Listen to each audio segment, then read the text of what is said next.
assim, seu nome, qual organização, se você representa alguma organização, mas para a gente se conectar também, aproveitar que a gente se deu o luxo de ver ao vivo, né? Porque hoje o conteúdo está disponível, a gente pode ver gravado depois, mas o ao vivo o mais legal é a gente interagir aqui. Bom dia. Então, eu sou o Fábio Versbistas, eu Ah, te represento a... conheço, aí. Você estava com a gente, comigo e com a Jamile naquela reunião lá na Deloitte. Exato, exato. Eu represento as empresas do grupo Sagicom e Waste Bank. Tenho uma experiência de 25 anos no setor, principalmente de resíduos sólidos, tanto na área industrial quanto resíduos sólidos urbanos e comerciais. E estou aqui para contribuir, para aprender bastante. Obrigado pelo Legal. convite. Viu, né, Cris, da Roxinha aí, que eu já te apresentei. Outro cara que você tem que conhecer aí, o Fábio. O Gabriel da Waste Bank faz um trabalho fantástico lá. Oi, eu sou Edna, da empresa Masfix, somos uma empresa de reciclagem de vidro que atende todo o Brasil. Estou aqui para escutar e adquirir mais experiências de todos vocês, que eu acho que tem muito para aprender. A gente já se conheceu, Edna, porque eu sou fã da Ju. Ah, ela tem um fã-clube bem... A Masfix é super parceira, a Ju tá sempre nos eventos. Sim, sim, verdade. Ah, eu falei do Gabriel e tá aí, olha. Escondidinho ali. Pois é. Beleza? Tá diferente, sem barba. Começou um ano novo. Novo? Tá desligado seu microfone. Você está falando com a gente aí? Fala, Andrezão, beleza? Bom dia. Bom Bom dia a dia. todos. Sou o Gabriel do Waste Bank. Fala, Fabião. Na, Fala, Gabriel. na verdade, estou com um visual novo porque eu tentei fazer o papel do barbeiro e destruí a minha barba, daí eu tive que raspar. Adorei. Continua feio, Gabriel. Fica tranquilo. Tá bom. Obrigado aí, Gabriel. Obrigado aos demais que entraram aí. Consuelita entrou. Bom dia, Consuelita. Vamos conversando aqui no chat, vamos se apresentando aí. Eu acho que o tema de hoje é muito pertinente, inclusive. Vamos falar um pouquinho sobre planejamento estratégico, né? Então, vocês viram que eu já estou no modus operandi de conexões novas e querendo tomar cafezinho e ouvir o que vocês estão planejando para esse ano, né? Que eu acho que final de janeiro é bom que todo mundo já sabe o que, começou a executar janeiro e refinar o que vai fazer no ano novo. Então, o Meetup de hoje tem essa função. Deixa eu fazer meu papel aqui de bom anfitrião, fazer uma aberturazinha. Para quem é a primeira vez que está assistindo, isso aqui vai online depois também. O Hub Incríveis é um think tank, né, focado em economia circular de embalagem especificamente. Ah, André, sempre me perguntam, por que a embalagem na economia circular? Porque a economia circular é um pingo d'água dentro do tema mudanças climáticas, que é gigante, né? Mas mesmo assim é gigante, né? Mesmo sendo responsável por menos de 2% das mudanças climáticas, 2 a 3%, é um tema ainda muito relevante, né? Eu gosto de brincar que às vezes a gente ignora algo que parece irrelevante e isso não é, e na hora que você vai ver o volume, ele é gigante, né? A gente foi fazer o TC100, o Território 100% Circular, um trabalho que muitos aqui conhecem, Telêmaco Borba, né? Uma cidade de 80 mil habitantes no Paraná, ano passado, e 0,2% do resíduo que a gente analisou era PEC de latinha, né? Aquele plástico que envolve a latinha. E parece irrisório, né? Dentro do volume gigante de resíduo de embalagem, ele parece pequenininho. Mas só o volume de PEC anual da cidade era um mês e meio da cooperativa, do que ela recuperava na cooperativa. Que é até um dos temas que vamos falar aqui, que é dados, né? Eu vou trazer um pouco de dados aqui. Motivo de ter convidado o Lucas, principalmente, e a Lígia. E no Hub Incríveis a gente fez um encontro em 2019 com convidados, né? Muito do jeito que a gente gosta de fazer, usando design thinking, co-criando as coisas. E desse workshop que chamava Incríveis, que a gente fez por brincadeira uma sigla, né? De inovação criativa viva para embalagens sustentáveis, que é o significado de Incríveis. A gente decidiu nesse workshop criar um hub que fosse um hub think tank, tentar ao máximo que fosse um lugar seguro para a gente poder conversar sobre temas até polêmicos, muitas das vezes, mas sem viés, sem querer achar um culpado. A gente não tem o objetivo de escolher a melhor embalagem, falar que o plástico é melhor que o papel é melhor que o plástico, o metal é melhor que o vidro. O objetivo nosso é mitigar impacto negativo e potencializar impacto positivo através de projetos práticos. Outra coisa que a gente chegou à conclusão também é que a gente tem muito dado, tem muita pesquisa, a gente é ruim demais nisso, né? O brasileiro explora mal o seu próprio dado. Quem explora bem os nossos dados são os gringos que vêm empreender aqui com a gente. Então, como é que a gente podia montar um think tank que fizesse essa discussão, que é uma discussão nobre, mas que, por outro lado, tinha um dado que nos chamou muita atenção, e durante 20 anos a quantidade de resíduo recuperado pós-consumo é praticamente o mesmo em percentual, né? A gente aumenta um pouquinho o consumo, hoje a gente recupera aí de 2 a 4%, até o dado não é tão confiável, do resíduo pós-consumo nosso. Então, a gente é um dos piores países do mundo para ir para o tema. Temos feito políticas públicas, temos aumentado o investimento de empresa, mas o número não muda, né? A gente começou a se desafiar como isso ia acontecer.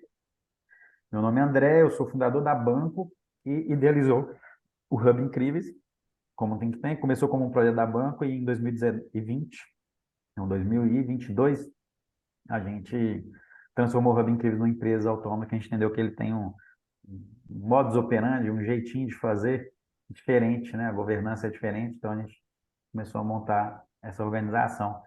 E já fez mais de 15 projetos, né? Já fizemos projeto com basicamente as principais marcas de mercado aí, né? De Nestlé, Danone, Coca, Ambev, Heineken, Klabin, Suzano. Então, estamos correndo essa corrida em algum tempo. E por que embalagens e não economia circular como um todo? Já que embalagem também é um pingo. Eu fiquei encucado com um dado que é 70% do resíduo não orgânico, o resíduo todo pós-consumo, ele é orgânico e não orgânico. Não orgânico é o que você recupera, que a gente chama de molhado, que faz compostagem, e o não orgânico é o que você pode reciclar, que normalmente a gente fala que é o seco, onde está incluso também o não reciclado, que é o rejeito, mas basicamente o reciclado. E me chamou a atenção que 70% desse não orgânico, que é mais ou menos 48% do resíduo do Brasil, é embalagem. Ou seja, 33% do total do resíduo é embalagem. Embalagem tem a marca da empresa e normalmente é reciclável, né? E pode ser mudar o planejamento. Então, dá para a gente conversar sobre como reduzir a geração de embalagens não sustentáveis ou como promover embalagens mais sustentáveis. E a gente criou um think tank muito gráfico de Pareto, né? Vamos resolver o problema de embalagem e, naturalmente, a gente resolve o problema do resíduo como um todo.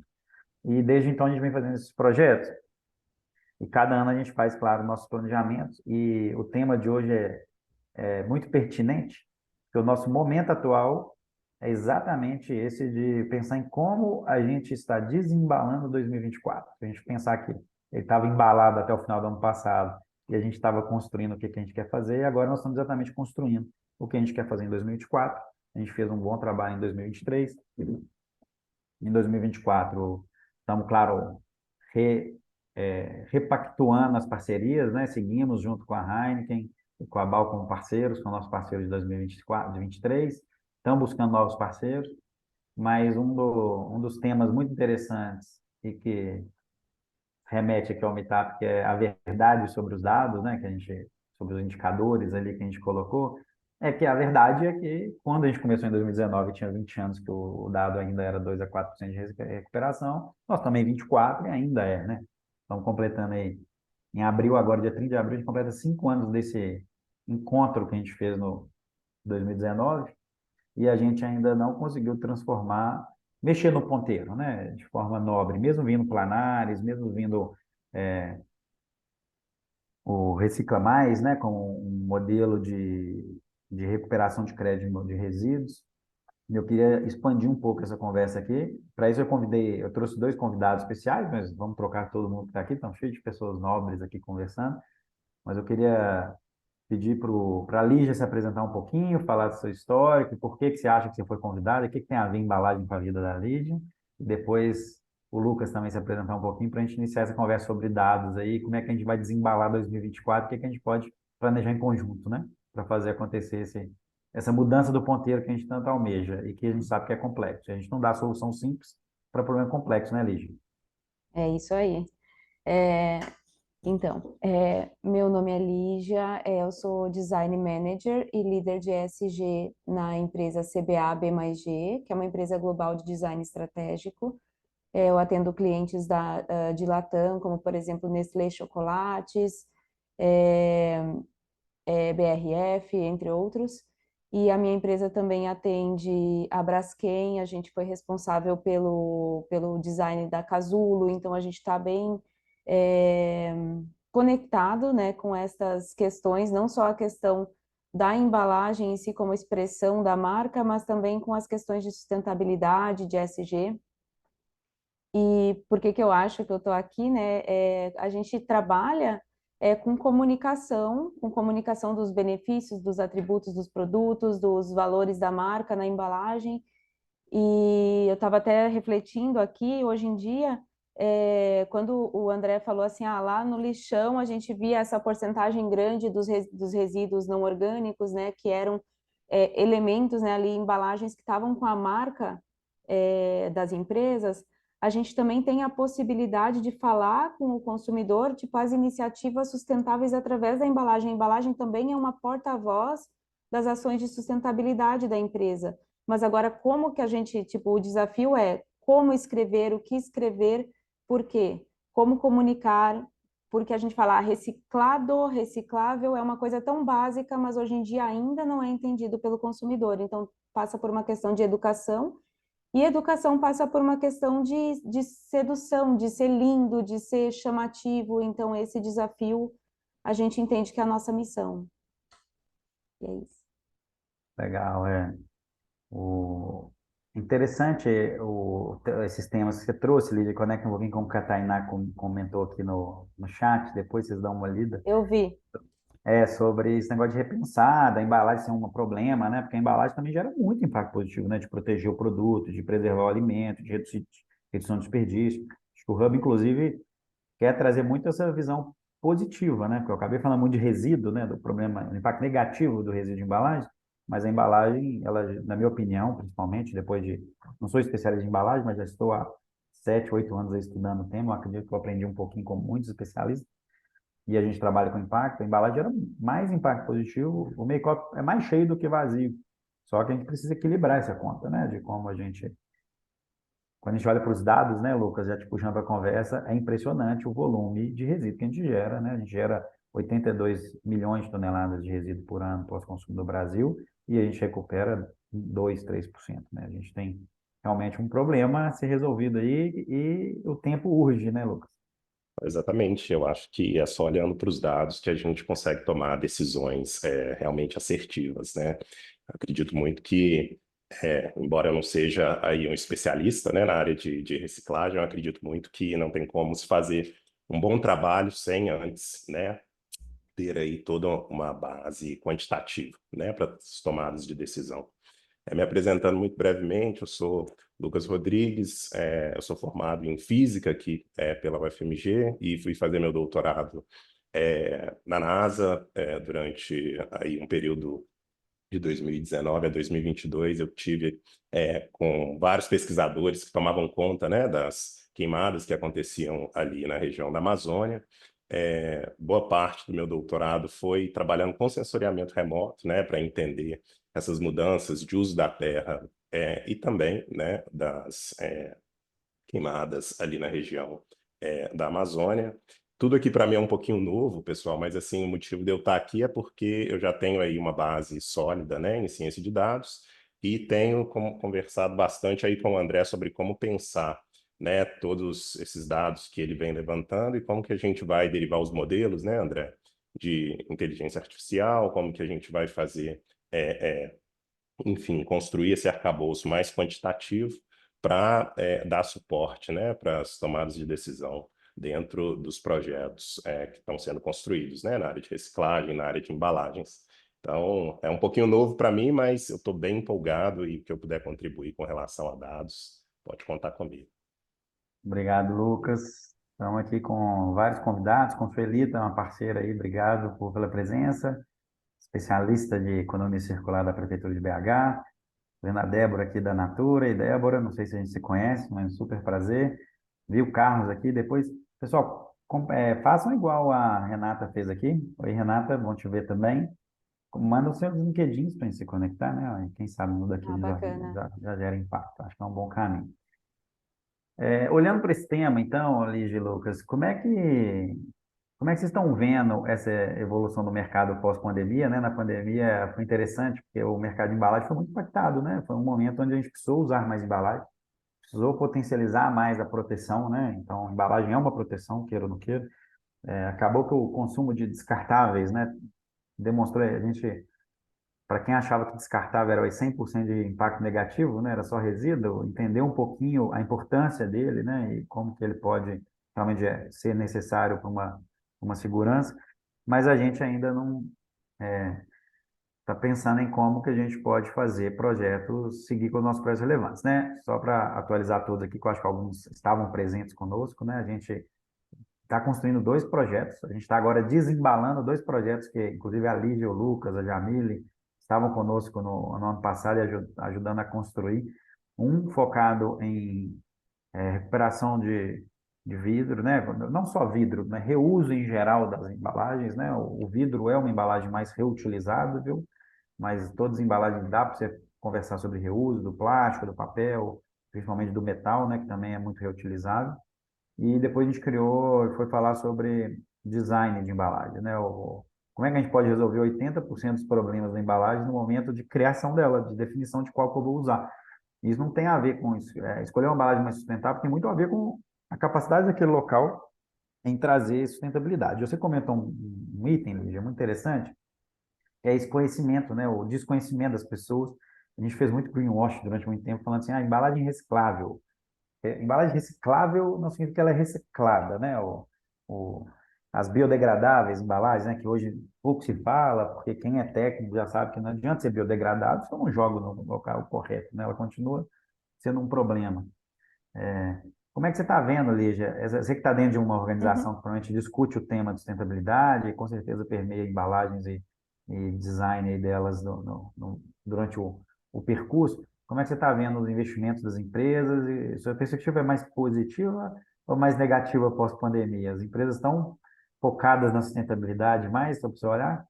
Eu gostaria de dar uma resposta positiva, mas eu não vejo, a gente assim esperava que essa seria uma corrida pós-pandemia, né, de ter uma vida mais saudável, de ter soluções e opções mais sustentáveis.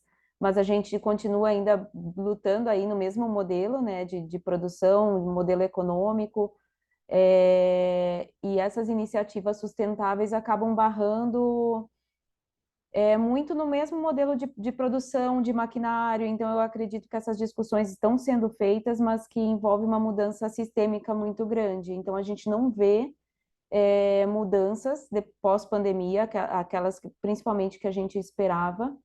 Vê algumas iniciativas, como por exemplo, de empresas listadas em bolsa, que daí trazem alguma iniciativa em termos de packaging sustentável, em termos de análise do ciclo de vida, e aí também acaba esbarrando em sempre ser um serviço contratado e não poder estar interno. Então, acho que tem muita oportunidade de ter essas ferramentas com uma mesma metodologia científica ou com uma metodologia científica confiável para dentro das empresas, para que as próprias pessoas de design e de desenvolvimento possam avaliar essas embalagens.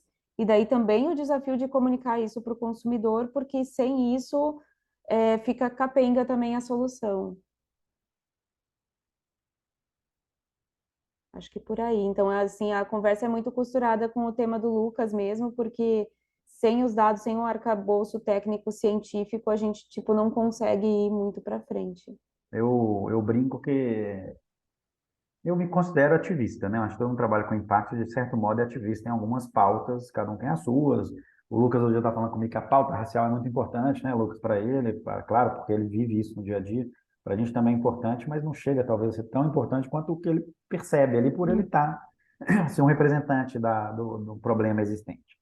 E quando a gente olha para o problema, ele é tão grande que eu acho que a gente fica um pouquinho, Lucas, assim, por onde começar, né, Lígia? Como é que a gente realmente mexe no ponteiro? Como é que a gente sai de 5 para 10%? Por isso a gente foi para uma cidade de 80 mil habitantes, estamos negociando outras cidades agora, de olhar para uma visão macro, né, num lugar limitado. É muito como você falar assim, o Brasil é tão grande, é super difícil fazer. Mas fazer em BH, ou num bairro de São Paulo, ou numa região do Rio, talvez seja mais viável. A gente está buscando cada vez mais cases para poder responder um pouco melhor essa pergunta. A gente estava nesse encontro presencial ano passado, que esses dois estavam presentes, a gente estava falando sobre dados, né? A gente foi lançar o nosso BI, inclusive Gui e Cintia, se vocês tiverem o link do BI, manda no chat aqui. A gente tem um business intelligence do Hub Incríveis, que a gente tem muito isso, assim, o fato de a gente não olhar para o dado faz a gente ser um ativista mais, desculpa o termo, burro, né? Que a gente é um ativista que fica só dando burro em ponte de faca e não. Não é que você fala, beleza, você está reclamando disso, me dá uma solução. A solução é, não, não sei a solução. Porque é complexo. Então, o ativismo mais inteligente, eu acho que passa pelos dados, né, Lucas? A gente olhar para os dados, interpretar os dados, entender o que que o dado está me informando ali e onde que eu posso mexer que talvez dê um resultado relevante. E a gente chegou à conclusão que a gente precisava mexer em projetos práticos, né? Porque o número de pesquisas que a gente viu era gigantesco, né? A gente tinha dados, muita gente boa pesquisando, né? De GV, Dom Cabral, Deloitte, Ernst Young, assim, as maiores organizações cheias de dados, e a gente ainda com o desafio de como usar os dados. Aí, Lucas, eu acho que o nosso desafio que você viu aquele dia lá no BI, queria que você pudesse comentar um pouquinho, como é que a gente usa um BI, né, para potencializar a análise, enriquecer agora ainda mais com a inteligência artificial, né? Até em off aqui para vocês, né, em primeira mão, a gente vai fazer um lançamento ainda, nós estamos lançando o ICT, o Instituto de Ciência e Tecnologia, que vai ter uma linha temática exclusiva de embalagem, economia circular de embalagens, né, para poder ampliar um pouco esse estudo e aprofundar no como usar as pesquisas de forma inteligente em projetos práticos.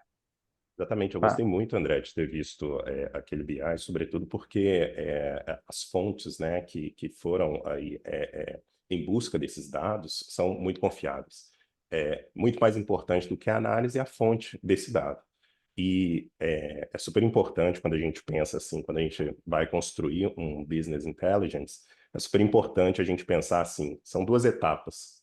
A primeira dela, onde que a gente vai adquirir esse dado? Tá, muitas das vezes a gente quer fazer um trabalho na região norte do Brasil, que é uma região que não se, posso colocar assim, que talvez não tenha a cultura, vamos dizer assim, de se guardar os dados. Você vai numa prefeitura de Roraima, por exemplo, você não consegue ter acesso à informação. Lembro quando eu trabalhava com desmatamento lá na região, a gente queria procurar uma série histórica de, às vezes, 10 anos, né, de desmatamento na região, a gente não encontrava. Então, muitas das vezes, tinham que vir órgãos, né, de fora do Brasil para poder construir toda essa série histórica, trazer confiabilidade para aquele dado, para que aí, posteriormente, a gente pudesse fazer uma análise, né, robusta e significativa para poder construir um BI. Mas, assim, então a primeira parte mais importante para se trabalhar com dados é a confiabilidade desse dado. E o segundo passo é você ter bons cientistas de dados que sejam capazes, né, de fazer análises robustas, tá, para que a gente possa chegar numa conclusão aí assertiva. Então, eu diria assim que a grande dificuldade hoje, respondendo sua pergunta, André, para um bom BI, é você, por exemplo, saber trabalhar com séries históricas, por exemplo. Eu não vou ser muito técnico, mas eu vejo todo mundo falando sobre inteligência artificial, sobre a importância, né, desse tema hoje para o mercado de dados, só que quando você vai olhar os modelos de inteligência artificial, o que tem lá, muitas vezes é uma regressão linear, né, algo assim que é bem simples, mas as pessoas já começam a interpretar, né, esses modelos que são super cotidianos assim no mundo de estatística e já começa a traduzir isso como IA. Isso está errado, porque leva a gente a conclusões, né, a indicadores que muitas das vezes são falsos, na verdade. Então, assim, eu acho que o ponto mais relevante para você ter um BI assim super estruturado é você conseguir ter um dado que seja confiável e também uma análise que seja aí fidedigna para aquilo que você está buscando ali entender, o seu dado. Isso é bem interessante, eu vou interromper, eu acho que a Andrea ia falar. Não, não. Mas, de novo, a gente volta aí para uma questão de lá do greenwashing, que é uma das grandes barreiras para a gente mudar o nosso sistema, o nosso jeito de consumir, de ter essas fontes confiáveis e essa metodologia, porque, de novo, ali, como a Tainá falou, tipo, a discussão do que qual que é o plástico que pode ser evitado, qual que é aonde esse plástico de uso único precisa estar, todas essas definições, cada um fala uma coisa, cada fabricante fala uma coisa, defende uma bandeira, às vezes sua própria bandeira, que o consumidor fica confuso. Então, o greenwashing é um mar, né, de confusão. E a gente, tipo, passa por isso para poder chegar a uma nova solução. Não, exatamente, assim, e construir esses indicadores, né, Lígia, como você está dizendo, né, assim, de poder evitar esse greenwash, eu acho que muitas das vezes é isso, assim, é gastar mais tempo buscando a informação fidedigna do que já sair, né, enfim, E ter falando diversas de coisas, né, a repente, respeito a gente ter um movimento a nível, o ideal seria a nível global, mas a nível Brasil, de trazer quais são os indicadores. Eu, como consumidor, eu quero entender se esse produto é bacana, tem indicadores simples, mas confiáveis, que eu possa avaliar nas embalagens, que eu possa avaliar nos os produtos, porque também tem essa confusão quando a gente fala do que tá embalado e do que está embalando, então a confusão é tanta que a gente chegar em indicadores simples, porém muito confiáveis, é um caminho bacana para evoluir. Exatamente, né? Foi impressionante que a gente, quando nessa época a gente estava criando o Hub Incrível, a gente olhou para alguns dados, né, de organizações super sérias brasileiras e que pegavam dados de 2007 para falar em 2019, Uhum. como se fosse um dado confiável, né? Como se a gente não mudasse drasticamente de um ano para o outro, ainda mais de 13 anos para frente, 12 anos para frente. Então, eu acho que a gente tem assim, uma questão de confiabilidade de dados. A gente também tem uma questão de uso dos dados, né? Mas a gente tem uma questão, acho que é maior ainda, em projetos práticos, né? De quem faz acontecer economia circular na veia, que na verdade são os empreendedores, na minha opinião, né? A Cris levantou a mão aí, né? É para trazendo ela, apesar de não ser na área de embalagem, né, Cris? Na área de óleo, mas é uma área de economia circular muito importante, né? Que gera um grande impacto negativo e a Roxin criando impactos positivos aí. Pode perguntar, Cris. Na verdade, eu também estou atuando como consultora da MAPA SA dentro do projeto Conexões, que é para a gente apoiar o escoamento da embalagem longa vida. Então, eu sou responsável por Minas Gerais inteira, trabalhando com associações, cooperativas, identificando comércios. E as que estão falando sobre, então, a gente tem um banco de dados, né?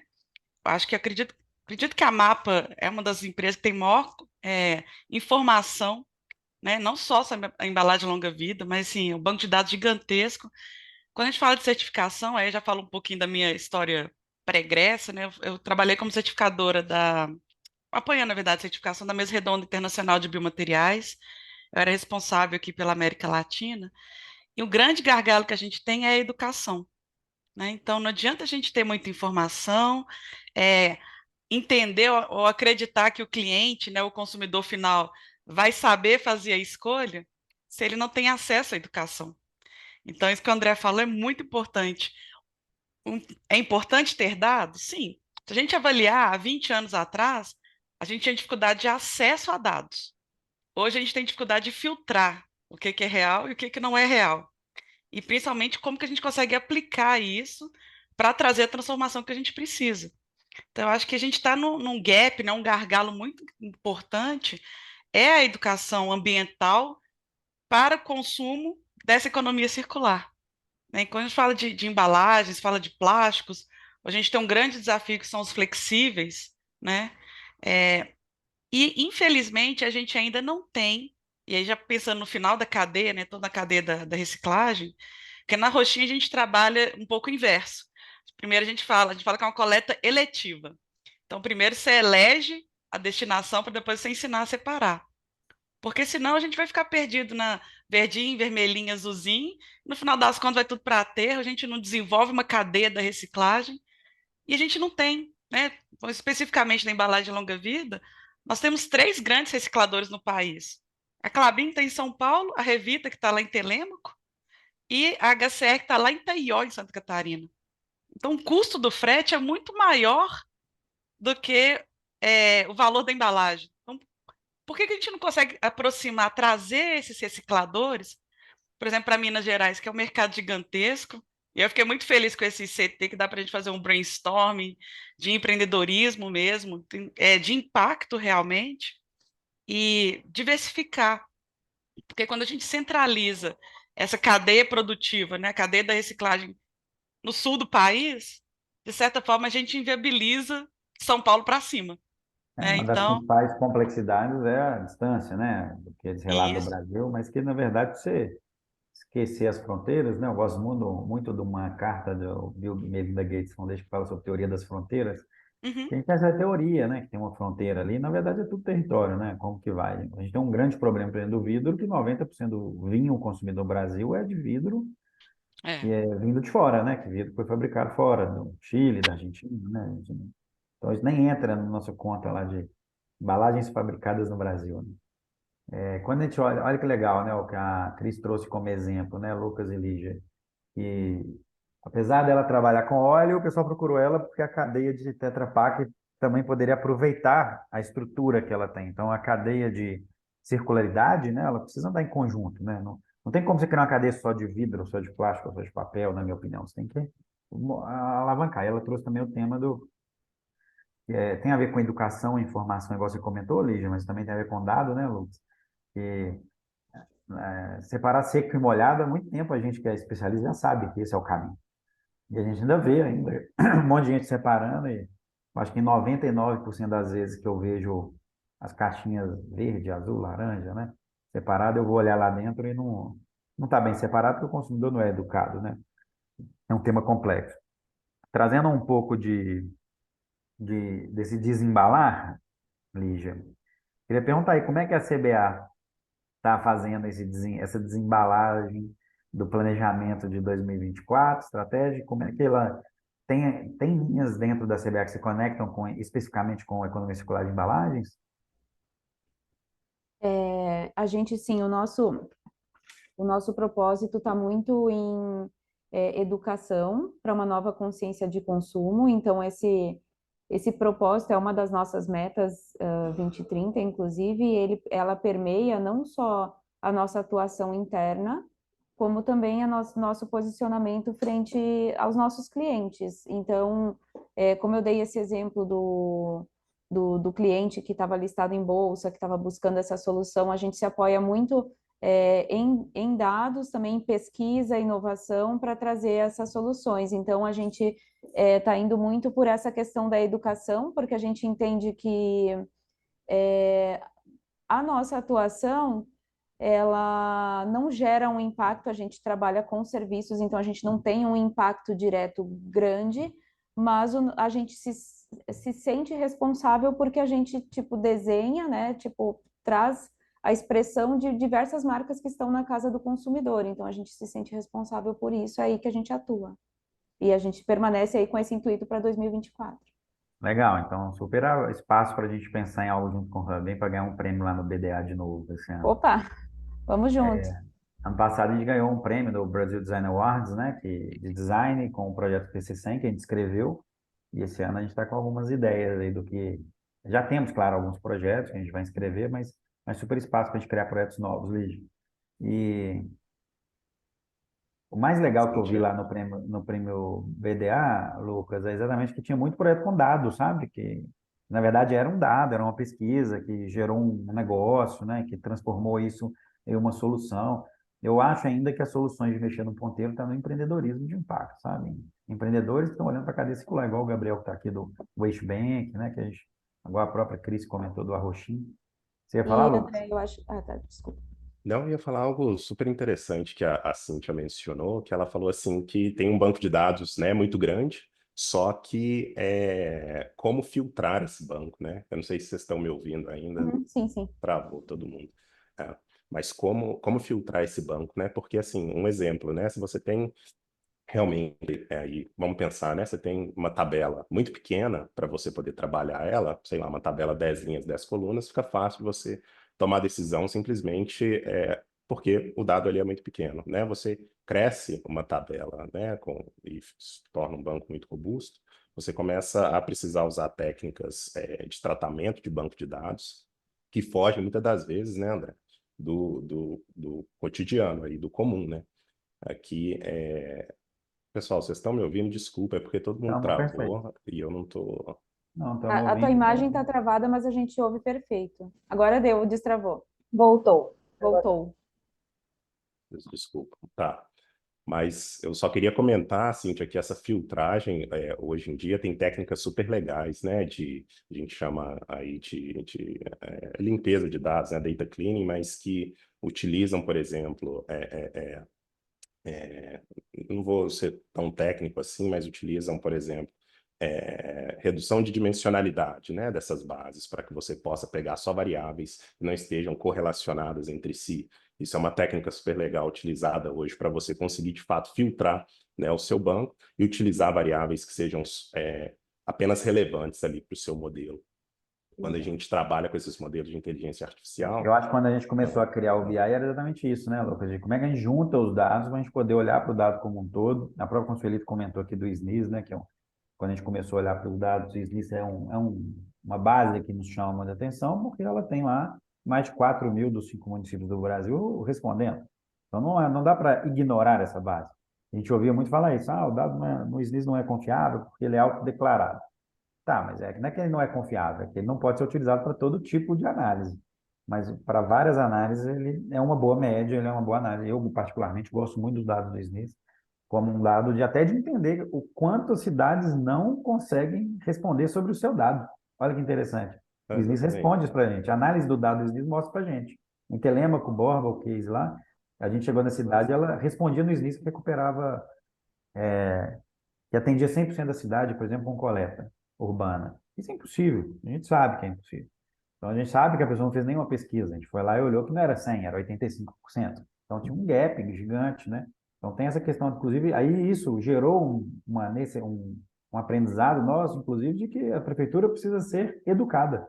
Então, quando a gente fala de educar a população, a gente percebeu que a prefeitura não é educada, né? A prefeitura precisa aprender em como fazer e como ela pode ajudar a fazer. Então, muito interessante usar os dados para nos dar respostas. Nem sempre o dado é só questão de confiabilidade, de o dado estar perfeito, certo, com rigor acadêmico, né? Às vezes o dado nos dá respostas e caminhos, indicam caminhos, inclusive, de resolver o problema. E o que a gente está falando aí é de basicamente um letramento, né? Algo bem, a nível bem básico, né? Que precisa todos os stakeholders passarem, né? Para aprender Isso, a olhar e... Lígia, nós ficamos mais de 2 anos entrando com o Borba, a gente não descobriu quem que preencheu o SNIS lá. 2 anos, numa cidade pequena, ninguém assumia falando, foi eu que respondi. Então, assim, até isso até demonstra um pouquinho da dificuldades, né? Dificuldades Sim. realmente de querer fazer, não estou achando que fazer por maldade, não, porque realmente é desorganizado. Precisa de capacitação mesmo, sabe? Conhecimento, letramento, aprender do tema e entender do tema. Eu não sei quem levanta a mão primeiro, mas como a Kê já falou, eu vou abrir para a Consuelita. Bom, bom dia a todos, né? Queria só falar um pouco do SNIS, né? Até pela minha própria experiência em serviço público e compreendendo também a dimensão, fazendo um recorte no nosso estado, né? 735 municípios, eu estou também no CREA, e fizemos um estudo sobre 835, né, municípios. E fizemos um estudo sobre quais municípios têm profissionais de curso superior, ou na área de engenharia, ou na área de formação correlata, que estivesse atuando junto às prefeituras. E nós vimos assim que é um percentual ínfimo. Então, quem é que preenche esses dados? É o que o André está falando. É difícil até você resgatar no próprio município quem é que está preenchendo os dados. Daí a gente fala da dificuldade, da confiabilidade, né, no SNIS. O que ali está falando se retrata, de fato, a realidade daquele município. Recentemente, em uma visita em um município onde constava que era um aterro, e aí, né, até essa questão do letramento que foi dito agora é super importante, que os próprios gestores, muitas das vezes, eles não sabem até usar a expressão correta daquilo que ele tem no município. Quando chegamos lá, era um lixão terrível, com contaminação de nascentes, já com contaminação de gado do outro lado do córrego, né, da nascente. Então, assim, é uma realidade ainda muito cruel, muito dura, e, portanto, não dá para trabalhar apenas com uma fatia desse bolo todo. É preciso, sim, envolver, né, o governo nas 3 esferas, viabilizando também, trazer empreendedores para o nosso território. Quando a Marsfix veio para o Estado, isso foi um facilitador enorme para Belo Horizonte, no escoamento de vidros, a gente sabe como isso facilitou, inclusive colocação de galpões e ajudando a cooperativa para que essa gestão do vidro, ela, de fato, conseguisse ser operacionalizada aqui. Então, a gente tem muito a caminhar, entendo que não dá para conversar e sentar só parte dos atores, né? É um trabalho conjunto, então além de todo esse empreendedorismo, ele precisa ter essa gestão política muito robusta, se de fato a gente quiser cumprir o que a gente já não cumpriu, né? Com a 12305, com o Planares também a gente vê que não vamos conseguir cumprir essa meta, se nós de fato não tivermos a coragem, a robustez de sentar e pôr a mesa, sentarmos à mesa e falar o que a gente precisa fazer. Estabelecemos prazos factíveis, né? Eu lembro quando eu comecei o Hub Incríveis lá, a discussão, né, lá atrás, até antes do lançamento, a gente encontrava muita gente falando política nacional de resíduos sólidos. Eu falei, mas não tem política, né? A gente tem uma política que não funciona. Está desde 2010, não está na hora de enfrentar e redesenhá-la? Ah, não, a política é super bem feita. Então, como é que a gente executa? Se ela é bem feita, por que ela não foi executada? Eu ainda acredito, a minha crítica, a conselheira acompanha a minha dor com o governo, né, primeiro setor, que eu acho que é quem gera impacto, impact first, né? O primeiro, o governo tem como função ajudar a sociedade.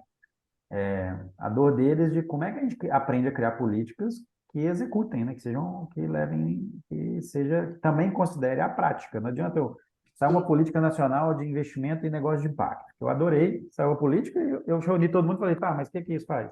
Fez nada. Agora a política vai ser lançada para o Estado. Aí foi lançado para o Estado. Eu falei, e agora? O que a gente faz? Não, agora a política vai ser lançada por município. Eu falei, gente, que dia que nós vamos começar a trabalhar nisso aqui, né?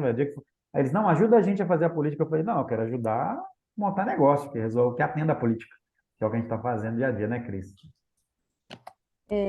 Eu vou só tomar a palavra para responder um pouco o que o João Por colocou favor. ali, né? Quais indicadores você pensa que poderiam ser interessantes? Eu acho que a gente precisa fazer como a Tainá falou ali, que a UNEP está discutindo, a gente gerar um grupo de discussão e entender esses indicadores. Eu não tenho a resposta, mas assim, eu imagino, eu defendo muito uma tabela nutricional da sustentabilidade, então, de ter, tipo, fatores ambientais e de ter fatores sociais também, como, por exemplo, o que o André falou no comecinho aí, que são as tendências, né? Não só o nível de bem-estar dos trabalhadores da cadeia, como uma responsabilidade da cadeia. A gente precisa... é uma provocação que eu sempre faço. O meu sonho é que cada produto tenha uma tabela nutricional e uma tabela de sustentabilidade. E eu também olho muito para exemplos como a Anvisa, não, desculpa, mas como as tabelas nutricionais, a Anvisa, que são simples, que são inspiradas em faróis, por exemplo, tem a lupinha. A gente não gosta, acha meio feio, mas ela educa. Com o tempo ela educa e leva anos para educar, e a gente não está nem perto de ter nenhuma tabela, nem uma lupinha, nem um farol. Então eu imagino algo por aí. A gente tem nos eletroeletrônicos, né? Os níveis de ecoeficiência, que eu acho que também é uma inspiração bacana, e isso deveria valer tanto para produto, como também para sistema produto-serviço, que eu acho que é a melhor via para a gente atingir uma mudança e um impacto real de reciclabilidade, de retorno, de durabilidade, tudo que a gente está discutindo aqui nesse Desembala, o modelo sistema produto-serviço é a melhor via. Eu acharia legal um indicador também, só complementando a resposta aí, de que falasse quanto a gente precisa de dinheiro para garantir o crab to crab, né? Do berço ao berço ali na circularidade, porque é alto o valor. O que a gente coleta de taxa de lixo no Brasil é irrisório, não chega nem próximo, mas aí todo mundo fala que é impossível. Aí eu chego dentro de grande empresa e pergunto assim, mas como é que você não polui na Alemanha e polui no Brasil? Se você vende na Alemanha e vende no Brasil. Por que lá você consegue não poluir aqui? O que muda? E no final das contas, pasmem, né? O que faz dar certo é política pública, né? Cobrança de tributo e multa. É E difícil. multas. Isso aí pelo Fiscalização. engajamento. Então assim, mas a política pública e a multa e fiscalização, como é que você faz para não ir pelo engajamento do medo ali, que o Fred traz muito para a gente, né? Ir pelo engajamento do desejo. Você tem que ter uma boa implementação, né? Lá em Telemcobol a gente teve esse caso. A gente tinha uma lei geral de geração de grandes geradores lá, né? Que a prefeitura não precisava coletar de grandes geradores e coletava. Aí falou, então já que não precisa coletar, vamos parar de coletar. Eu falei, vai virar um caos a cidade. Se você coleta e parar de coletar. Não, mas tem a lei, mas não é a lei que define. Não é a lei que define que os restaurantes vão se educar. Então a gente chamou a Associação Comercial de lá, a CITEL, conversamos, explicamos, ó, não tem jeito, né? Vai ter que ter isso. Mas a gente está aqui para ajudar, vamos fazer com cuidado, queria ouvir vocês, quais são suas dificuldades, o que a gente pode ajudar. E assim a gente faz um processo muito mais, inclusive os resultados são exorbitantemente melhores, né? Quando você faz dessa forma.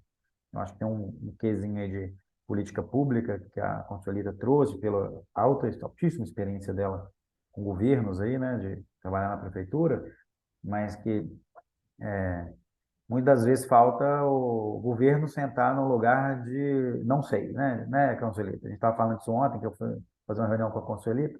O governo às vezes precisa sentar no lugar e falar assim, nossa, isso aqui eu não sei fazer. Me ensina.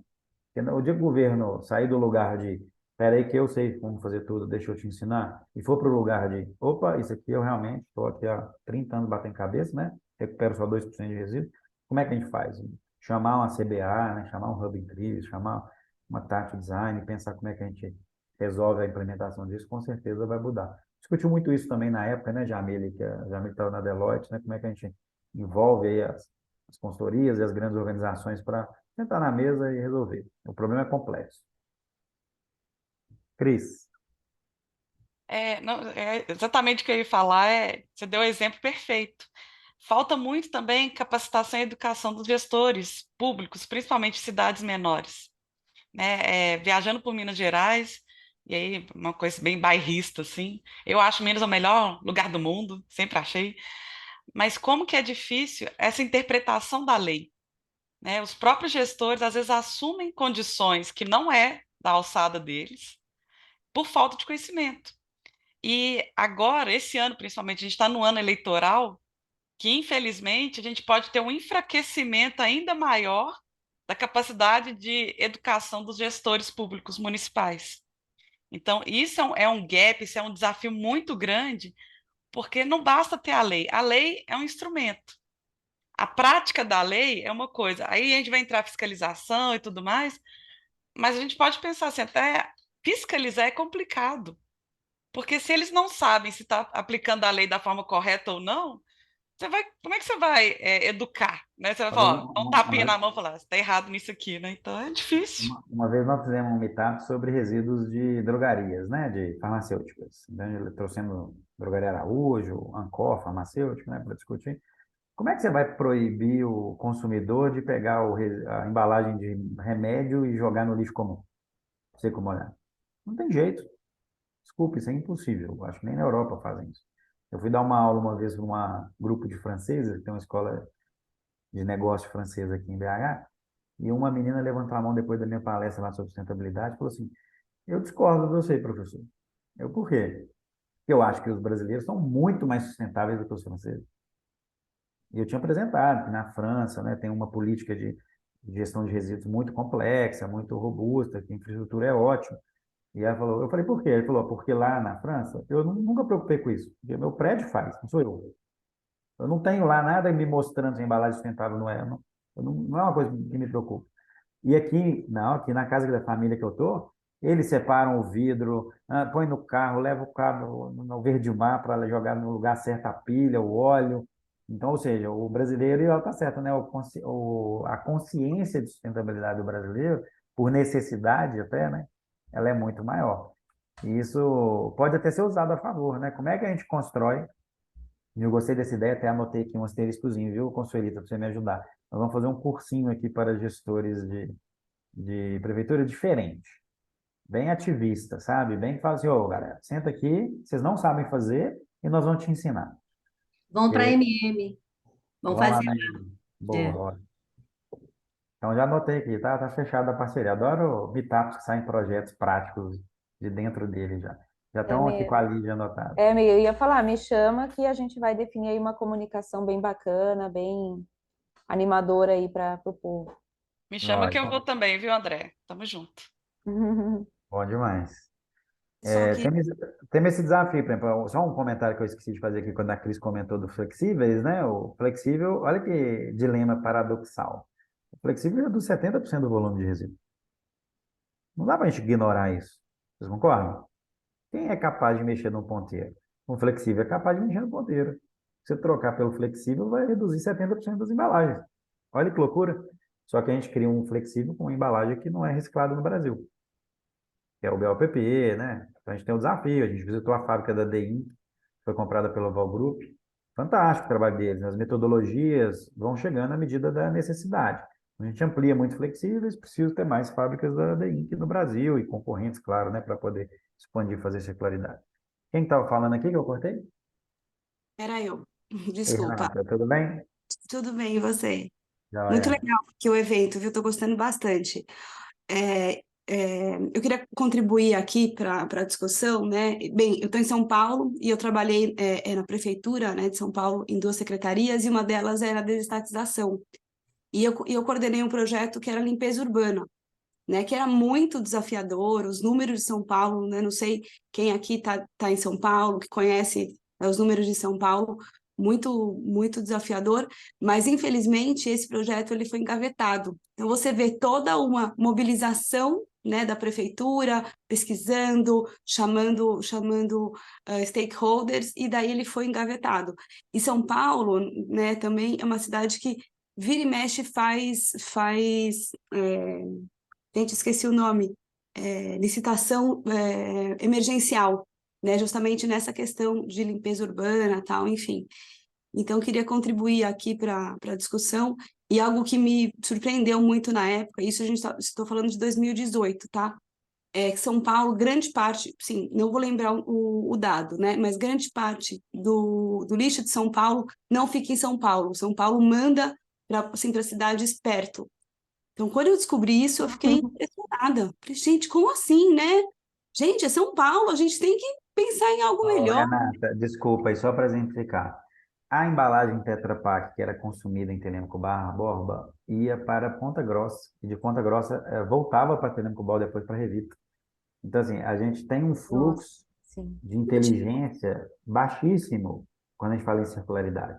Mas isso eu não acho que é o grande problema, não. Então, eu acho que o grande problema está em fazer acontecer mesmo, em mexer no ponteiro, sabe?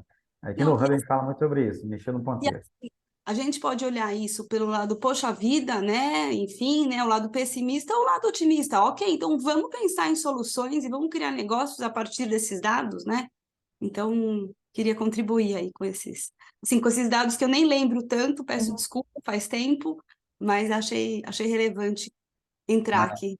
Adorei Eu, aqui, viu, Lígia? Já vou te mandar um e-mail para a gente pensar uma identidade visual massa para um para curso disruptivo para gestores de economia circular do governo, só do primeiro setor. maravilha. E o slogan vai ser assim: vocês não sabem, nós vamos te ensinar. Legal. Eu ia falar um outro ponto, eu só não peguei o nome de quem estava falando, porque eu não estou conseguindo ver na telinha aqui. Só Eu, queria. Renata, Ana A Renata. Renata, desculpa. Ponto interessante que a Renata falou de olhar, tipo, pela lente positiva, né, e desenvolver negócios, a gente pensa, vou falar de São Paulo aqui, né, tem a Rua das Noivas, tem a Rua das Coisas de Festa, a gente também pode ter dentro de micro-regiões a cidade que fecha o ciclo do Tetra Pak, a cidade que fecha o ciclo do T, tipo, para também incrementar os negócios numa micro-região e a gente pode fazer, tipo, olhar por esse outro viés, né? Não pensar em resolver tudo na mesma cidade, mas sempre perto. Então, aquilo, pensar globalmente, agir localmente, é uma máxima muito válida para um pensamento aí. Exatamente. Tem um livro que eu adoro que fala sobre isso, que é Dieta da Informação. Ele fala que a Ah, é gente muito legal. fica vendo guerra da Esse Ucrânia, mas livro é ótimo. o mais importante é o que acontece na nossa rua. Lucas, André, você perguntou aí, desculpa, se existe plano diretor de resíduos, isso é uma obrigação de todos os municípios terem seu plano municipal de gestão de resíduos. Em Belo Horizonte, a gente tem o PMGIS, que é o Plano Municipal de Gestão Integrada de Resíduos Sólidos, que tem uma série de estratificação de resíduos e de compromissos, né, desde da coleta seletiva, reciclagem, lamentavelmente, ou tratar orgânico, que lamentavelmente a gente tem praticamente nada também em Belo Horizonte, mas tem então, plano também diretor. A não gente tem cumprir. nada, a gente tem nada, mas tem plano diretor. Tem o plano municipal de gestão. A gente não chama de plano diretor, mas é isso. O Municipal. conceito é o mesmo. Existe uma diretriz. Tem um amigo meu aqui de BH, que ele é gringo, e ele fala uma frase que eu já repeti várias vezes, já vi até gente repetindo, que ele fala assim: o Brasil é muito interessante, André. Por quê? Porque ele tem um país que tem lei que não pega. E eu parei para pensar nisso, eu falei, que interessante, né, velho? A gente tem um monte de lei que não pega. Política Nacional de Resíduos Sólidos, o Plano Municipal de Resíduos Sólidos, costumam ser leis que não pegam. Como é que a gente... Eu acho que tem muito a ver com isso também, né? Já usando a Consuelita como cobaia aqui, que é minha amiga do governo, é que muitas vezes a gente chega no governo e fala sobre um problema, e o governo fala sobre o que ele faz, né?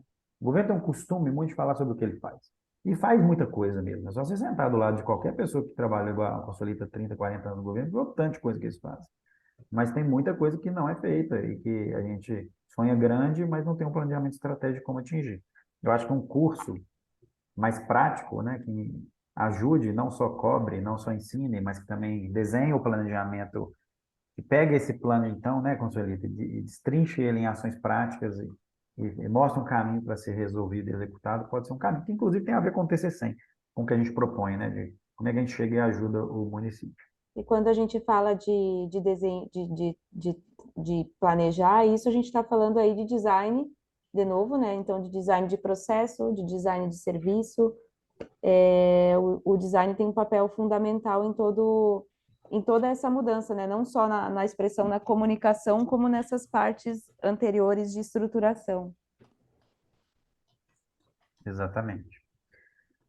Lucas, o que a gente pode somar aí do seu conhecimento, da sua nobreza de dados aí para ensinar os governos? Eu acho que realmente é treinar, né? Eu acredito que tudo que vocês estão trazendo, né, é um conhecimento teórico e empírico que vocês já possuem, né, dessa área, mas eu vejo que o mais importante é como treinar os cientistas de dados para que eles saibam, né, trabalhar os dados perante aquilo que o mercado de reciclagem precisa, porque hoje em dia está muito na alta, vamos dizer assim, a profissão de cientista de dados.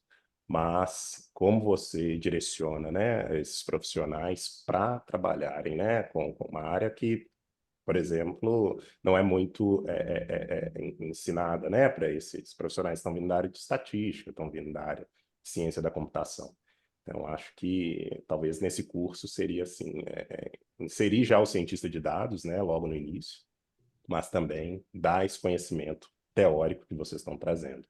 Tive uma ideia. A gente foi na prefeitura essa semana e eles falaram que eles têm um centro de operação, né? Muito por causa do carnaval, eles têm muito dado lá, não só para o carnaval. A gente podia pegar esse centro de operações, né, Consuelita, e propor que o estudo seja feito em conjunto com eles, né? Pegar o plano diretor, o plano municipal de resíduos, entender o que o centro de operações tem de dado, entender o que não tem e colocar o que tem de dados no centro de operações, né, para a gente poder usar a favor essa gestão. Mas é complexo, mas tem solução, e a solução a gente conhece. Ela só é difícil de implementar porque ela envolve vários atores e um deles muito difícil de envolver é o próprio consumidor, né? Quando a gente cria uma política pública e é implementável, se o consumidor não pega, né? Se o consumidor não põe o capacete na bicicleta, a lei de usar o de capacete na bicicleta, ela é uma lei que não pega, né?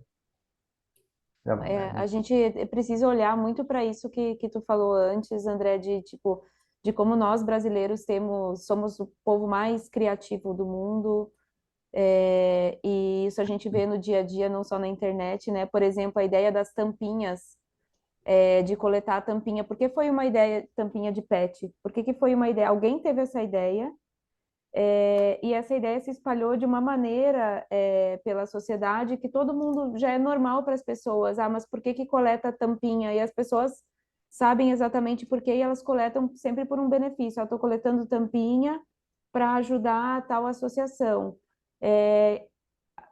Pegar a partir pegar algo que vem de baixo para cima, para a gente entender como que é esse pensamento, como que se dá essa atitude que se espalhou assim de uma maneira tão melhor do que, por exemplo, coletores de eletroeletrônicos instalados nos pontos de metrô de São Paulo. Tem muito menos coleta do que a garrafona lá, que tipo as pessoas colocam tampinha. Então a gente sempre vê, não só ali no metrô, mas na casa das pessoas, as pessoas com um saco de tampinha. Tem gente que nem sabe direito por que está fazendo, mas entendeu a ideia, entendeu a proposta. Eu sou, não sei, eu acredito que muitos da área de sustentabilidade são xiitas do resíduo em casa, né?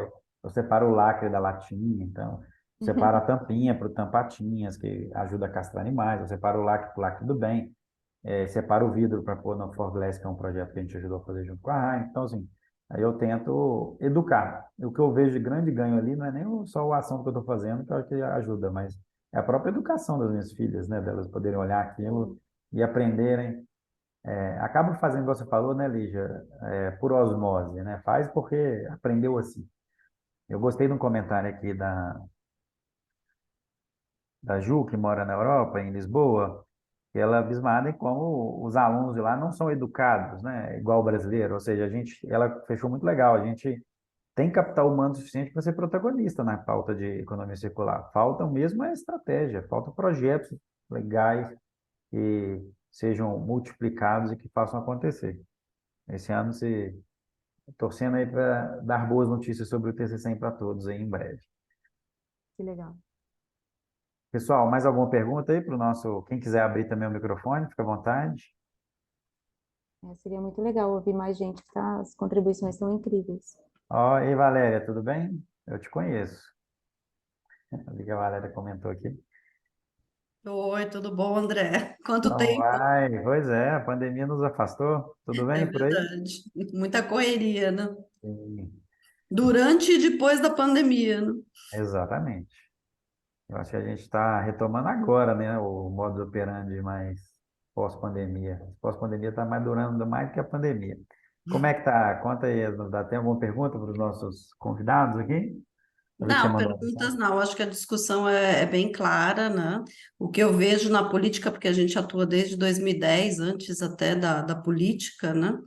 E o que a gente vê é muita judicialização, o que a gente vê é muitas, as coisas funcionam realmente com o Ministério Público por trás, né? Muitas vezes, porque nem os municípios querem cumprir, né? E muitas vezes as empresas não conseguem fazer porque os municípios também não estão cumprindo, né? Então a gente tem encontrado aí muita dificuldade no caminho, né? E tem tentado aí, como a gente diz, a gente trabalha a logística reversa pelas beiradas, né? Onde a gente consegue implantar os programas, implantar a logística, né? Mas o que eu tenho visto é uma burocratização muito grande, né? E a lei da logística reversa hoje ela está muito pesada. Eu sempre trabalhei com logística a minha vida inteira, então às vezes eu falo assim, a logística está mais leve do que a reversa, porque você tem que comprovar tantas coisas que no final aquilo que teria que chegar na base da pirâmide mesmo não chega, os valores são diluídos nessa burocracia toda que a gente tem visto por aí, né? Essa E é é uma só pegar, crítica minha, pessoal, e é né? só pegar o modelinho da Amazon lá, igual a Magalu e o Mercado Livre fez, e implementar talvez para a de reversa, né? Eles já criaram um modelo do crowdsourcing, né? Para todo mundo poder contribuir com a logística. Então, eu concordo com o que você falou. Exatamente. Falei outro dia sobre a logística comum está ficando mais leve, mais fácil do que a própria logística reversa, que traz Não, com complexidade. certeza. É muito mais fácil você fazer uma logística do que você comprovar uma reversa hoje em dia, né? Então, eu não sei para que caminho que a gente vai, não, viu? Eu Mas le- eu lembrei de uma discussão que a gente está tendo aqui sobre mobilidade sustentável, né? E mobilidade sustentável tem um link, claro, com a economia circular, acaba, mas é outro projeto. E eu falei, olha que simples, gente. É só todas as empresas pararem de fabricar carro a gasolina. Só tem álcool aqui no Brasil, então já fabrica carro a álcool. Não é simples? Vamos demitir todo mundo, né, que trabalha na cadeia do carro a gasolina. Não é? A gente montou um arcabouço tão complexo na matriz de carro a gasolina, que é difícil eliminar, né? Você gera um problema grave para a sociedade, mas dá para você ir planejando. Então, todo mundo chega com uma solução simples, né? Multa todo mundo que não fizer. Copia a França, né? Que cobra lá as empresas para. Você chegar nas empresas do Brasil todas hoje e falar assim, nós vamos taxar vocês a partir do ano que vem, né? No início do ano. Igual a França faz para taxar lá o potinho do iogurte, as empresas vão descontinuar no Brasil, vão todas fechar e vão abrir em outro lugar, né? Eu Mas acho que a questão não é taxar, André. O que eu vejo é, nós tivemos aí um período que tinha uma CPMF que era para ajudar a saúde. Todo mundo pagou CPMF, não foi R$ 1 para a saúde. exato. Então, a questão é o que que nós queremos e como que o governo pode realmente atuar, né, naquilo que ele está cobrando, né? Então, enfim, o que a gente está vendo aí, eu acho que a logística reversa ainda leva mais uns 20 anos para realmente começar a ter um resultado interessante. Obrigado, Valéria. JP, está com a mão levantada? Opa, oi gente, bom dia. Sou João, sou designer da banca, então sou. André me conhece. Uhum. É, então, eu achei muito interessante a fala primeiro da Valéria, que disse dessa questão da judicialização, né? Que na lei tem, né? Mas a prática a gente sabe como é.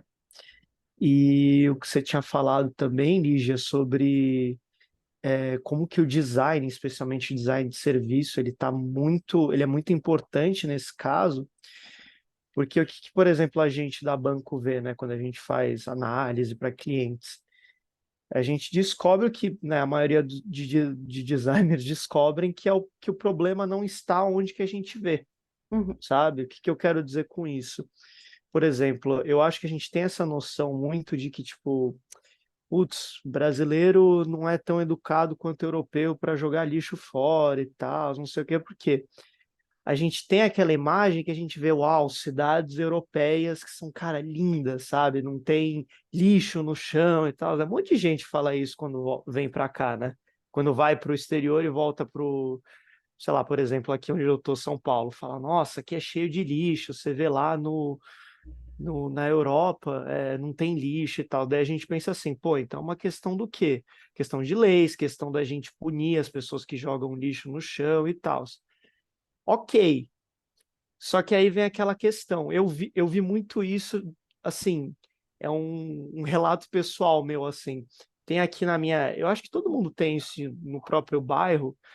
Tem aqui no meu bairro um lugar, uma esquina específica que as pessoas sempre jogam entulho, sabe? Sempre tá cheio de entulho, a gente sempre denuncia, sempre vem a prefeitura, pega o lixo, aí coloca a placa, é crime ambiental, multa de até R$ 5.000 e prisão de até 1 ano, por exemplo. Isso está resolvendo? Nem um pouco, nem um pouco. Aí a gente pensa, né, vai atrás do problema e vê. O problema é que a gente não tem ainda uma infraestrutura para dispor desse lixo que complemente toda a cidade, por exemplo, complemente toda a população do Brasil, por exemplo. E a gente vê que é um problema o quê? Um problema logístico. E a gente também olha, por exemplo, na Europa, e a gente percebe que, pô, muito do lixo que o europeu supostamente recicla, ele é exportado, muitas vezes para países de terceiro mundo, sabe?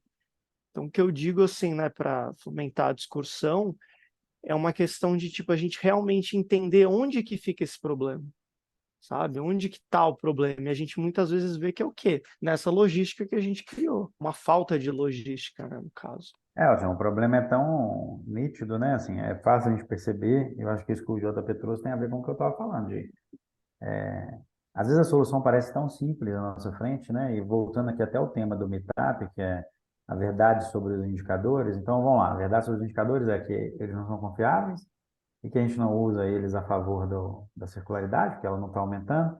Como é que a gente pode educar uma matriz mais baseada em dados? Lucas também, se quiser comentar, e depois Lígia, para a gente fazer uma última perguntinha aqui, análise. É muito difícil, né, André? Eu acredito que realmente é complexo, assim, a gama, igual o João Pedro disse, você entender, né? A gente, quando olha para a Europa, só pegando o exemplo dele, né? A gente teria indicadores lindos, né? E só que a verdade, como ele colocou, é que esses dados eles são maquiados porque o resíduo está indo para outras localidades. Então, como que você... Eu resolvo o resíduo contratando uma empresa chinesa que leva meu lixo para tratar lá. Exatamente, né? Então, como você cria um BI, por exemplo, né, que pudesse trazer também essa especialidade, né, de técnicos dessa área para contribuir de fato com um indicador fidedigno, né? É complexo, mas eu acredito que, enfim, perpassa aí por você ter bons cientistas de dados trabalhando lado a lado com especialistas da área. Eu vou só tomar a palavra um pouco para falar, não sei se eu vou responder o que tu trouxe, né, como, mas vou trazer o que eu tenho visto. Eu não me vinculei assim pessoalmente, mas eu tenho visto o Ministério do Meio Ambiente abrindo portas aí para discussão, abrindo inclusive para trabalho voluntário de todos os brasileiros no ICMBio. Eu acho que tem uma porta aberta, sim, é num nível muito distante do que a gente precisa, do nível prático, né? Mas ao mesmo tempo nos coloca uma oportunidade de entender como os dados estão sendo usados a nível federal. Eu acho que aí poderia ter uma porta aberta para a gente, como grupo, atuar. Acho que de um lado temos que atuar no nível federal, né, para destrinchar soluções globais, mas por outro E temos do, que fazer cada vez mais projetos práticos locais que olham para a nossa rua e que pega esse lixo que está na esquina aí do JP e acha uma solução exatamente. para ele e essa solução possa ser replicada, né? A educação vem a nível federal e a ação vem a nível local. Exato. Ô, André, pegando esse gancho com o que você acabou de falar aí, na minha rua, coleta seletiva às terças-feiras. Se você passar aqui, segunda, quarta, quinta, sexta, sábado e domingo, você vai ver material reciclável disposto na porta. E é um bairro, de classe média. Então, assim, não é porque não tem o serviço público prestado, é a falta de consciência ambiental. E aí, assim, quando fala, né, que nós brasileiros temos essa consciência, gente, eu acho que isso é muito pequeno, é muito tacanho para o tamanho do país, e a verdade é essa. Porque, assim, num bairro onde eu moro, a gente vê um tanquinho na esquina, a gente ainda vê gente descartando um sofá na esquina, e olha que eu moro na região centro-sul da cidade. Então, não estou falando de periferia. Então, temos muito a trabalhar nessa questão da consciência individual, porque o discurso, muitas das vezes, ele está muito bacana, quando você Exato. vê uma pessoa falando, mas na prática é muito incipiente ainda, a verdade é essa. O segundo ponto é, se todos fizéssemos a coleta seletiva, nós não temos estrutura de galpões e de catadores para consumir esse resíduo. Isso também é um outro problema seríssimo, fazendo recorte em Belo Horizonte. Tá? E acredito que no estado seja a situação até pior do que a Belo Horizonte. Contagem, eu tenho um bom contato com Contagem, a situação é a mesma, os galpões estão abarrotados. Para além disso, o preço que é pago para esse material reciclado, que muitas das vezes não está sendo comercializado, porque a própria empresa fala que é mais barato pegar a matéria-prima do que adquirir esse material reciclado. Então, a gente vê que o gargalo, né, que nós estamos falando de um mundo de problemas, desde do desenho da embalagem até, de fato, isso financeiramente ser economicamente viável para que isso volte para as empresas. Então, o bom é que a gente tem muito trabalho. O lado bom é isso. Exatamente, ainda dá trabalho. Pessoal, só para começar o nosso fechamento aqui, então, ó, eu anotei três coisinhas que me chamam a atenção aqui nesse meetup.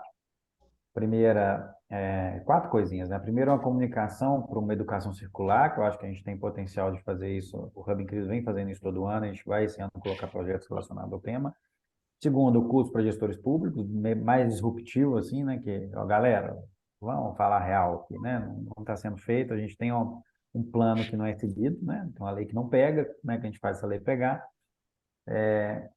O terceiro, eu acho que vem essa questão de que você comentou, Consuelita, que a gente tem um projetinho aqui, no TCC a gente implementa, que a gente pode fazer para... Vou escolher um território, me comprometo a trazer, talvez, não no próximo, sem ser no próximo, no outro meetup, uma análise sobre infraestrutura, né? A cidade é capaz de circular. Uma vez eu fiz uma reunião com a prefeitura que ela falou assim, a gente não divulga, porque se a gente divulgar, a gente não tem dinheiro para recuperar.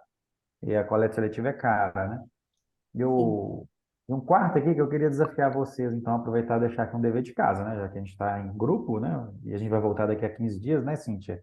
Posta aqui no chat aqui qual que é o próximo. Isso, eu já vou mandar o link para você do próximo evento. Estava esperando para finalizar. Obrigado, Cíntia. Manda aqui no chat para todo mundo. Daqui a 15 dias. Eu queria que vocês se desafiassem, quem conseguir, a ficar na porta da sua casa, no dia que tem coleta, e colocar o resíduo antes, né? Tipo assim, coleta 10 horas, coloca lá umas 8 horas e fica vendo quantos catadores passam. Vocês trazerem aqui um pouquinho, compartilhar comigo, que eu já fiz isso várias vezes, faço isso recorrentemente. Eu até paro, às vezes, o catador para bater um papo, principalmente quando é família, né? Para entender um pouco o quanto a gente é uma sociedade catadora, né? A gente tem um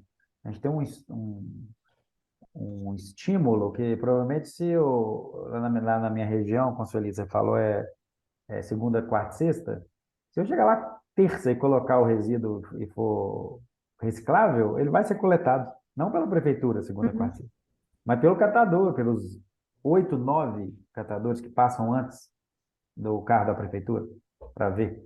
Claro que tem uns que fazem bagunça ali, rasgam lixo. Se eu não deixo bem separado, eles rasgam, né? Mas se eu deixar bem separado, não acontece nada. Eu faço isso porque eu separo latinha e agora eu estou fazendo um teste, né? Eu vendi as latinhas, agora eu estou pondo a latinha lá fora e esperando, vendo quanto tempo demora para alguém parar. Nunca demorou mais de 10 minutos. E o legal é que agora está tendo um novo hábito, né, das pessoas não colocarem a latinha na lixeira, coloca perto do poste, em algum Isso, pode. lugar, porque daí a Latinha gente não pensa. cai no chão, gente. Isso é lei. Latinha não cai no chão em cidade nenhuma. Ela é comercializada. Exatamente. Pessoal, muito obrigado. Cíntia, você vai postar aqui o próximo evento no chat para gente? Vou mandar por e-mail para todo Ah, mundo. tá. Tá? Perfeito. Quero agradecer demais, Lígia e Lucas, aí, pelo terem topado o convite. Agradecer aqui a nossa rede. Valéria, foi ótimo te rever. Consuelita, obrigado aí pelas super contribuições, né? E a gente ter essa abertura aí de podermos falar sobre sustentabilidade, impacto, economia circular cada vez mais. Só relembrando que o nosso meetup ele é quinzenal, né? Igual está aqui em cima aqui, ó. Então, a cada 2 semanas a gente bate um papinho aqui, daqui a 15 dias a gente vai falar. Qual que é o tema, Cíntia? A gente escolheu o tema já, daqui a 15 dias, ou Não, é posso isso. fazer um? Pode fazer. É isso que eu estou Ah, eu ia sugerindo com a perguntar Nath aqui. aqui. Nós estamos falando sobre o tema, mas pode dar a Quais sua. temas, para fechar aqui, vocês gostariam de ver nos meetups do Hub Incrível? Vocês acham pertinentes, baseado em toda essa conversa, e que vocês veem potência a ser discutida e a gente pode trazer especialista para vocês? Quem quiser abrir o microfone e falar para a gente encerrar ou postar aqui escrevendo no chat. Maravilha. Eu tenho que pensar um pouquinho, não vai sair assim, não. Nós vamos falar Ô, Lígia, sobre. se você quiser me enviar também, Tá se vocês bom, quiserem eu tenho um contato de todo mundo, se eles pode quiserem. deixar. Aqui, ó, estou educando uma criança aqui sobre economia circular de A embalagem. gente viu a cabecinha, agora tá vendo o corpo inteiro, tudo bom? Como é que é o teu nome? É. Conta para ela o que que a gente Bela? separa de resíduo lá em casa. A gente separa o quê para Aí eu quero saber. o lixo? A gente não separa a latinha? É, E caixinha de suco? tá com vergonha. Depois tu Mandem me aqui, conta. mandem aqui temas, fiquem à vontade para abordar a gente. Eu acho que os próprios temas que a gente falou aqui, né, de educação da gestão pública, são temas interessantes para a gente trazer. E como a gente faz quinzenal, são 24 meetups esse ano, né? Então tem bastante espaço para Eu a gente acho trazer que temas. essa questão do poder público é muito interessante. E a gente tem também a questão da refilagem, que a gente nunca trata, né? Porque eu, assim, pelas conversas que eu tenho, eu entendo que não é de interesse nem dos fabricantes e nem de ninguém, mas é uma das principais soluções da economia circular, né? E a gente não pratica, né, aqui no Brasil. Então, esse poderia ser um bom tema para a gente discutir, trazer diversos stakeholders para colocar Legal. opiniões na mesa. Anota aí, Cíntia, para a gente colocar esses temas. Obrigado, pessoal. Ótima sexta-feira. Daqui a 15 dias a gente se vê de novo. Quem Beleza. tiver dúvidas, quiser conectar, fiquem à vontade aí para puxar papo conosco. A gente quer conversar com Tchau, todo bom mundo. final de semana a Maravilha. todos. Tchau, Estamos tchau. desembalando 2024. Então, estamos num Boa. momento abertos para novos projetos e novas parcerias aí. Certo. Tchau, tchau. Um Tchau, abraço. tchau. Tchau, Até Tchau, tchau. mais. gente. Obrigado. Tchau. Tchau, Tchau. gente. Muito obrigado. Vou enviar para todos vocês.